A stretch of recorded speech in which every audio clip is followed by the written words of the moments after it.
IRFC dividend क्यों नहीं दे रहा है? क्या आईआरएफसी में बहुत ज़्यादा बड़ी तेज़ी आने वाली है? रेलवे के कुछ कॉन्ट्रैक्ट जो रेलवे कह सकते हैं नई ट्रेनें लॉन्च कर रही है। तीसरी चीज़, क्या आईआरएफसी में ओएफएस आने वाले हैं?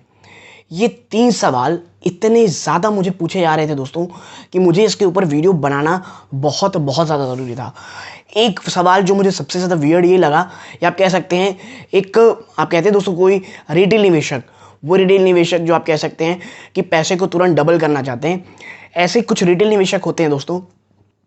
उनमें से एक सज्जन थे जिनका मेरे पास सवाल आया था कि क्या आईआरएफसी 1000 का टारगेट होने वाला है इसका? और ये जो कह लीजिए इनके जो इन्होंने ये टारगेट दिए थे 1000 के, उसके ऊपर कोई बेसिस भी नहीं दिया उन्होंने, और उन्होंने इस चक्कर पे आप कह सकते हैं मोर देन 10,000 शेयर ले लिए।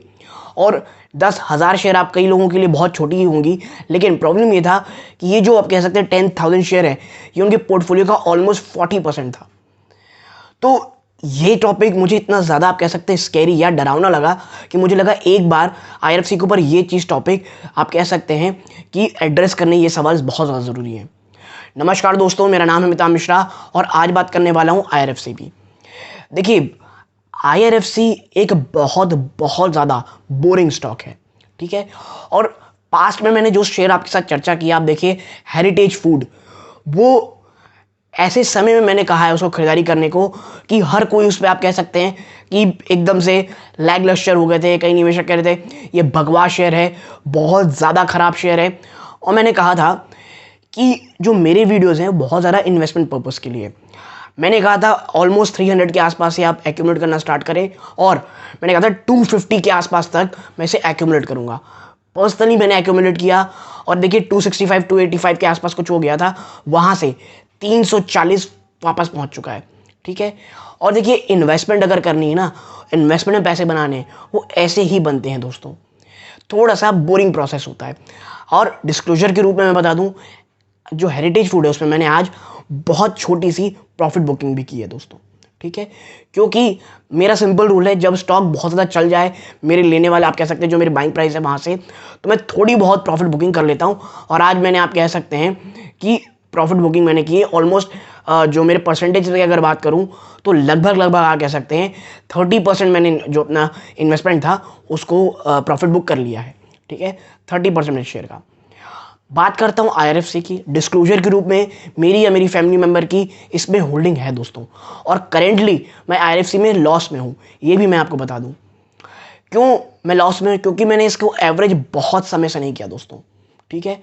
तो अब एक एक करके मैं आपके साथ चर्चा करता हूँ। पहली चीज़ जो मुझे क्वेश्चन आया कि क्या बहुत तेज़ी होने वाली है, रीज़न बताया गया वंदे भारत ट्रेन का, कि भाई वंदे भारत ट्रेन लॉन्च हो रही है तो शायद इस कारण आईआरएफसी को बहुत फ़ायदा होगा, भारत सरकार को बहुत कैपिटल लगेगा इनको बनाने के लिए, लेकर के लिए।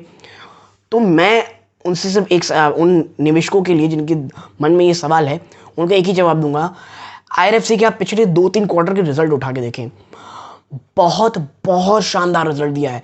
ऐसा नहीं है कि आईआरएफसी ने कोई रिजल्ट खराब दिए हो, बहुत अच्छे रिजल्ट दिए। लेकिन आपको क्या उस रिजल्ट का असर इसके स्टॉक प्राइस की तेज़ी में दिखा? बिल्कुल नहीं दिखा। रीज़न जो मैं हमेशा हमेशा कहता हूँ, जब तक ओएफएस ये स्टॉक नहीं लाने वाला दोस्तों, स्टॉक को चलने नहीं दिया जाएगा। जो आप कह लीजिए खरीदारी देखते हैं, कई मैं क्या देखता हूँ, कई लोग मुझसे ये कहते हैं कि अचानक से फंड हाउस क्यों खरीदारी कर रहे हैं। तो दोस्तों फंड हाउस खरीदारी नहीं होती है, वो इंडेक्स फंड्स खरीदारी करते हैं, जो उन्हें करना ही पड़ता है। अगर कोई इंडेक्स लेगा, इंडेक्स के अंदर आईआरएफसी आता है, तो उसमें वो दिखाएगा ही कि भाई हाँ इसमें खरीदारी हुई है। तो प्लीज़ ये तमाम चीज़ों से, ये अफवाह से प्लीज़ दूर रहें कि वंदे भारत आने वाली है, इससे कोई बहुत ज़्यादा असर पड़ेगा, या और अन्य चीज़ों से। जब तक ओएफएस नहीं आने वाला, आप यकीन मानिए स्टॉक में तेज़ी आपको नहीं देखने को मिलेगी, ठीक है। चाहे आपके साथ कोई कुछ भी बोल ले, मैं देखता हूँ 1000 2000 3000 के टारगेट्स, बट रियलिटी यही है दोस्तों। और ये एक बोरिंग स्टॉक है। मैं फिर ये बार बार बोरिंग स्टॉक इसलिए कहता हूँ क्योंकि एक बोरिंग स्टॉक है, और पेनी स्टॉक में पैसे डबल करने के लिए लोग बहुत बड़ी मात्रा में निवेश कर लेते हैं ऊपरी स्तरों से। और देखिए जब से आईपीओ आया है सिर्फ और सिर्फ स्टॉक ने नेगेटिव रिटर्न दिए हैं, तो इसीलिए कई निवेशकों के दिमाग में होता है क्या सेल करके निकल जाएं। तो मैं उनसे ये कहूँगा प्लीज़ स्टॉक को सेल करके बिल्कुल भी मत निकलिए। आपके पास आरबीएनएल एक सबसे बड़ा एग्जाम्पल है। जब उसमें कह लीजिए गिरावट हुई थी, वो स्टॉक 12 रुपये तक गया है दोस्तों, ठीक है। 12 से 13 रुपये कुछ उसने लो लगाया था अपना, और वहाँ से 12-13 रुपये से वो स्टॉक 45-46 का ऑल टाइम हाई भी लगाया था, जहाँ तक मुझे याद आ रहा है। तो आप समझिए इतनी ज़बरदस्त तेज़ी, और वहाँ पे ऑलरेडी ऑफिस आ चुका है। 78% होल्डिंग बची हुई है गवर्नमेंट की, यानी मात्र 3% से थोड़ी सी ज़्यादा उसको सेल करनी है अपनी जो स्टेक है दोस्तों, और वो फिर जो मिनिमम रिक्वायरमेंट है 75 से नीचे वो आ जाएगी। तो वही बात मैं IRFC के लिए कहूँगा, जब इसका OFS आएगा दोस्तों, आप देखेंगे स्टॉक में एक बड़ी गिरावट होगी, लेकिन वही समय होगा उसमें खरीदारी का दोस्तों, ठीक है। और लॉन्ग टर्म इन्वेस्टर्स के लिए वो एक गोल्डन अपॉर्चुनिटी होती है जब स्टॉक में खरीदारी करते हैं आप, ठीक है। ये हो गया दूसरा। तीसरा सवाल आता है IRFC में दोस्तों कि डिविडेंड क्यों नहीं दे रही है कंपनी, ठीक है। क्योंकि स्टॉक में निवेश जो थोड़ी बहुत करे हुए हैं लोग लॉन्ग टर्म के लिए, उनका सबसे बड़ा जो फैक्टर है वो डिविडेंड ही है। और इस बार कईयों को लगा था कि डिविडेंड मिलेगा, और मैंने वीडियो बनाया था, मैंने उस वीडियो में कहा था कि भाई इस बार मुझे चांसेस बहुत कम लगते हैं कंपनी देगी। हाँ, सितंबर क्वार्टर में आपको ये स्टॉक डिविडेंड ज़रूर देगा, ऐसा मुझे लगता है दोस्तों पर्सनली। और कुछ जो तेज़ी आपको हल्की फुल्की दिख रही है पिछले अगर 4-5 या महीने भर देखेंगे, निचले स्तरों से IRFC ने आपको एक हल्की सी आप देखेंगे तो तेज़ी दिखा रहा है। मुझे लग रहा है सितंबर क्वार्टर में आपको डिविडेंड ज़रूर से ज़रूर मिलना चाहिए, और कंपनी डिविडेंड देगी भी दोस्तों, ठीक है। क्यों नहीं दे रही है, देखिए ये इसमें कुछ ज़्यादा बात करना कि भाई मुझे पता है, ये किसी को नहीं पता रहता दोस्तों। कंपनी जब चाहेगी तब डिविडेंड देगी और अपने ऑफिशियल वेबसाइट में वो अपलोड करेगी। जब तक नहीं होता प्लीज़ कोई भी कयास नहीं लगाने चाहिए। हाँ, प्रोबेबिलिटी एक ऐसी चीज़ है जिसका हम बात कर सकते हैं, कैलकुलेट कर सकते हैं, और मुझे लग रहा है पर्सनली इस बार जो क्वार्टरली रिजल्ट आने वाले हैं सितंबर क्वार्टर के, ज़रूर से ज़रूर कंपनी शायद दोस्तों आपको डिविडेंड दे, ठीक है। और उसके आसपास दोस्तों आपको स्टॉक में तेज़ी भी देखने को मिलेगी, क्योंकि डिविडेंड से पहले हल्की फुल्की IRFC में तेज़ी होती ही है। और पिछली बार जब इसने 1 रुपये 5 पैसे का शायद डिविडेंड दिया था और 70 पैसे का, उस टाइम मैंने वीडियो बनाया कहा था जब स्टॉक में थोड़ी तेज़ी थी, मैंने कहा था डिविडेंड के बाद फॉर श्योर रहता है स्टॉक में गिरावट होगी, और IRFC जैसे स्टॉक में तो होती है, क्योंकि सबको पता है अभी स्टॉक चलने वाला नहीं है, सिर्फ डिविडेंड के कारण ही स्टॉक में तेज़ी होती है, ठीक है। और ऐसा ही हुआ, उसके बाद से आपको बड़ी गिरावट देखने को मिली।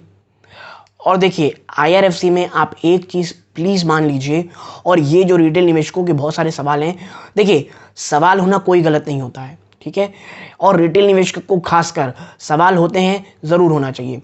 और मेरी इंस्टाग्राम ID भी है दोस्तों, वहाँ पे आप जा करके जिसका लिंक मेरी आपको कह लीजिए चैनल आर्ट में दिख जाएगा, आप मेरे चैनल ओपन करेंगे, आप वहाँ जा करके बेधड़क आप मुझे मैसेज कर सकते हैं, कोई आपकी क्वेरी रहे तो। इंस्टाग्राम अकाउंट का लिंक मैं कमेंट बॉक्स में भी डाल दूंगा, पिन कमेंट में, आप जा करके अपने सवाल मुझसे पूछ सकते हैं दोस्तों। तो IRFC में प्लीज़ वो निवेशक जो बहुत ज़्यादा हड़बड़ी में है या सोच रहे हैं कि बहुत बड़ा पैसा जल्द बनने वाला है, ऐसा कुछ भी नहीं होने वाला दोस्तों, और ये कटु सत्य है, हार्श रियलिटी है स्टॉक की दोस्तों। तो IRFC पे और बात करना इसलिए बहुत ज़्यादा ज़रूरी था। मेरा इससे पहले दोस्तों किसी और स्टॉक के ऊपर वीडियो बना था, लेकिन अब एक जो ये आपके साथ जो मैंने क्वांटिटी की चर्चा की, वो बहुत ही ज़्यादा मुझे डरावना सिनेरियो लगा कि रिटेल निवेशकों की 40% पोर्टफोलियो साइज़ इन्हें ही दे दिया है। प्लीज़ ऐसी गलती से बचे दोस्तों, ठीक है। तो यदि आपको मेरी ये एनालिसिस पसंद आई है दोस्तों, ये कोई बहुत बड़ी एनालिसिस नहीं थी, बट हाँ कुछ डाउट था जो मुझे लगा था एड्रेस ज़रूर करना चाहिए। और अगर ये एनालिसिस पसंद आई हो प्लीज़ वीडियो को लाइक कीजिए। आप चैनल मेरे साथ पहली बार जुड़े हैं, ऐसे ही क्वालिटी कंटेंट के लिए प्लीज़ चैनल को सब्सक्राइब कीजिएगा। यहाँ तक जुड़े रहे इस बात का बहुत बहुत धन्यवाद दोस्तों। ये इस वीडियो का अंत है। जय हिंद दोस्तों।